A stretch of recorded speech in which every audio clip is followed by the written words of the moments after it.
Bonjour à tous. Bienvenue à nouveau sur la chaîne. Le marché de l'emploi américain envoie désormais un signal très clair à l'approche de 2026. Et ce n'est pas un signal de dynamisme ni de confiance. Au contraire, nous assistons à un marché du travail qui s'effondre au ralenti.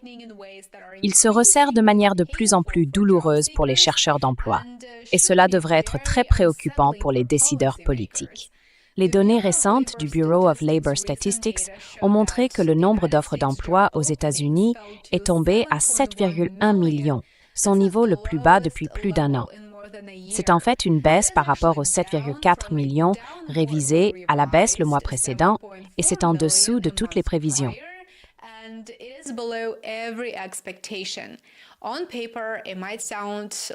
Sur le papier, cela peut sembler être un déclin modeste, certes, mais en réalité, cela représente quelque chose de bien plus important. Cela signifie que les employeurs se replient. Ils ne licencient pas encore massivement, ils ne réduisent pas leurs effectifs, mais ils choisissent de ne pas embaucher. Et cela compte car le marché du travail américain a été porté moins par les licenciements que par les démissions, les changements de poste, les progressions vers de meilleurs salaires. Lorsque cette dynamique ralentit réellement, comme c'est le cas aujourd'hui, les opportunités se tarissent très vite, même si le taux de chômage global semble encore bas. Et qu'en est-il de ce taux de chômage?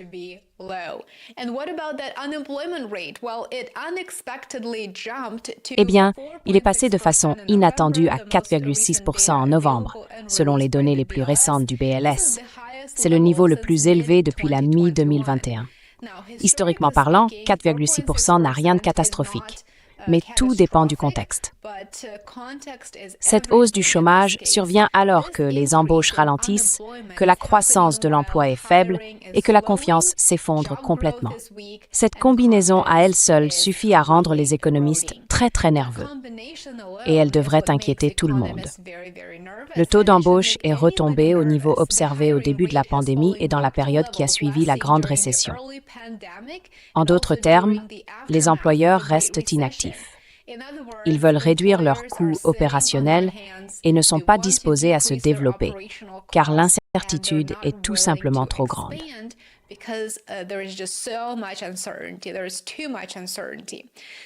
Il y a trop d'incertitudes. Le Indeed Hiring Lab l'a très bien résumé. Ce n'est pas un marché du travail gelé, ont-ils dit, attendant de dégeler. C'est un marché qui risque en réalité de se fissurer. Les employeurs ne sont pas assez confiants pour se développer, mais ils sont aussi très réticents à procéder à des coupes profondes. Pour les travailleurs, surtout ceux qui essayent d'entrer sur le marché ou de progresser, c'est sans doute le pire scénario possible. Les emplois existent, mais ils sont plus difficiles à trouver. Des postes sont publiés, mais la concurrence est très forte et les employeurs peuvent se permettre d'être extrêmement sélectifs. Il est donc très difficile d'obtenir un très bon emploi en ce moment.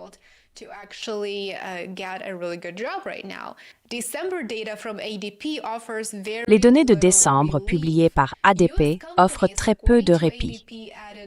Selon ADP, les entreprises américaines ont créé 41 000 emplois dans le secteur privé, ce qui est mieux que la baisse enregistrée en novembre, mais reste en deçà des attentes. Les économistes tablaient sur environ 50 000 emplois, et ce n'est pas le genre de croissance qui traduit une économie saine et en expansion. Il ne faut donc pas s'y tromper. C'est à peine suffisant pour suivre le rythme, à peine de quoi se maintenir. Ce qui est frappant, c'est l'origine de ces emplois. Les secteurs de la santé et de l'éducation ont mené les gains, suivis par les loisirs et l'hôtellerie. Dans le même temps, les services professionnels et aux entreprises ont perdu près de 30 000 emplois et le secteur de l'information en a perdu 12 000 supplémentaires. Cette répartition raconte, à mon avis, une histoire séchante.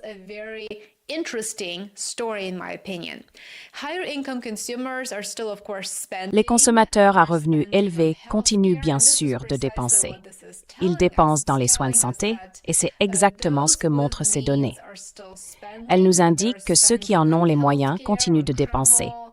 Mais ils dépensent dans les soins de santé, les voyages, les services discrétionnaires, ce qui explique pourquoi nous avons observé une hausse dans les secteurs des loisirs et de l'hôtellerie. En revanche, les ménages à revenus faibles et moyens réduisent effectivement leurs dépenses. C'est ce que les économistes appellent une économie en forme de K, où un segment continue de progresser, tandis que le reste stagne ou recule. Et c'est précisément ce que montrent les données les plus récentes d'ADP. Même au sein du marché de l'emploi, cette fracture est très visible.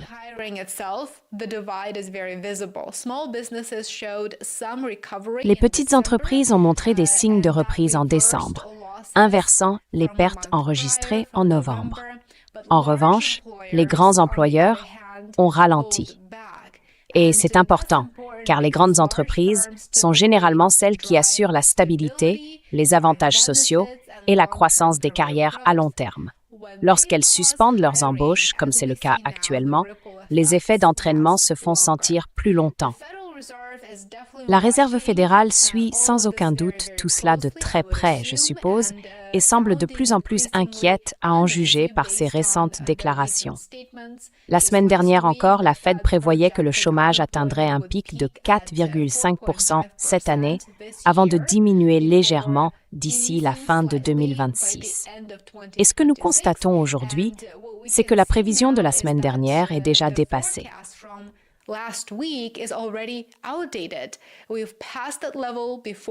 Nous avons dépassé ce niveau avant même que l'année ne commence. Le président de la Fed, Jerome Powell, ne l'a pas vraiment édulcoré lors de sa dernière conférence de presse. Il a reconnu que le marché du travail était, je cite, « sous pression » et que le processus de création d'emplois pourrait en réalité devenir négatif. Il a mis en garde contre des risques baissiers importants, ce qui est, à mon avis, une reconnaissance rare de la part d'une banque centrale qui, pendant une grande partie des 2 dernières années, affirmait que le marché du travail américain était résilient. Nous savons maintenant que cette rhétorique était très, très éloignée de la réalité. Ainsi, lorsque les embauches ralentissent, ce sont les jeunes travailleurs, les nouveaux diplômés et les communautés marginalisées qui en ressentent les effets en premier et le plus durement. Cela commence d'ailleurs déjà à se voir.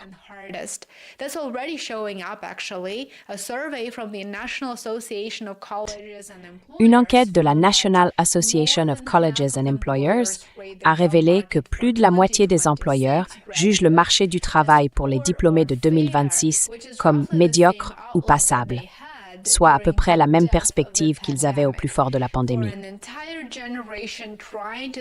Pour toute une génération qui tente de lancer sa carrière aujourd'hui, c'est un signal extrêmement inquiétant. Les choses ne vont pas s'améliorer en 2026. Et, planant au-dessus de tout cela, il y a l'incertitude.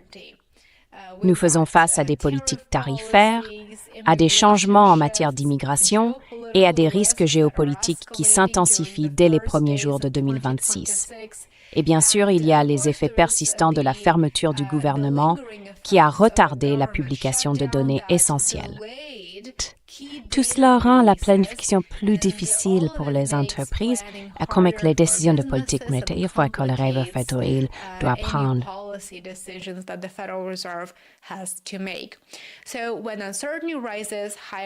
Ainsi, lorsque l'incertitude augmente, les embauches sont généralement les premières à disparaître, et c'est exactement ce que nous observons aujourd'hui. Alors, où cela nous mène-t-il? Sur un marché du travail qui ne s'effondre pas encore, mais qui se fissure suffisamment pour que nous soyons très, très inquiets. Nous pouvons être certains que les choses ne s'amélioreront pas en 2026.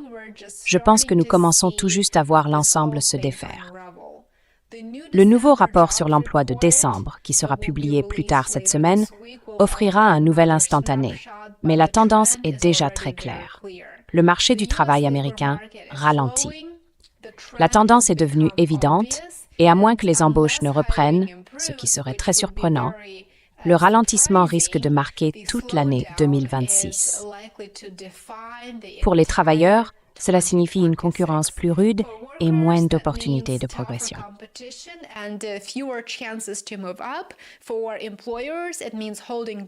Pour les employeurs, cela signifie freiner la croissance.